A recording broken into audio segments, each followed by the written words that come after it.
test if your door is sealing or not. Get a paper, a thin one, not cardboard. Close the door and insert it there, between the rubber and the door. And it enters freely. Okay, the next step is pull up the handle, because that will bring the door closer to the frame. Insert the paper, and unfortunately it still enters. So there it's not sealing at all. And here it's not entering at all. So there it is sealing, so open it, insert, close the door. It is moving a little bit, but with more friction compared to what was down there. Now pull it up, and now this is not moving. Up and down it's not moving, so here it is sealing. As you can see, I can barely pull it out.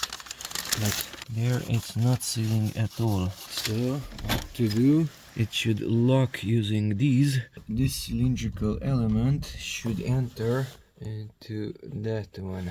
So rotate it from that hexagon from the inside. Now I can push the door away a little bit, and there's a gap. Rotate it to the right. Notice it's making circles. Now it went inside. It's still flexing a tiny amount, but much less. The paper still enters. So it's at the maximum amount of tightening, and it's still not good. This should be rotated. This is thinner, that is thicker. So remove it and turn it over. It's just a screw. Put the thicker portion to the inside. Now it's even closing with more difficulty. Paper still enters. It's somewhat better.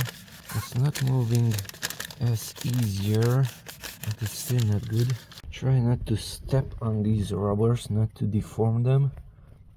If you take a look, the door is not too straight either. The center somewhere is more inside, and the sides are more outside. Now the paper doesn't enter that easily. It is being stubbed, so it is somewhat better. It's definitely not moving that easily. So the sides are closer and the center is inward, so this portion is also slightly deformed. The same thing up here also. Notice the gap here. It is larger compared to this one. Here we don't have anything. White plastic is in contact with that gray rubber. But here we have a gap. So the top portion is not sealing either. I should rotate this one also.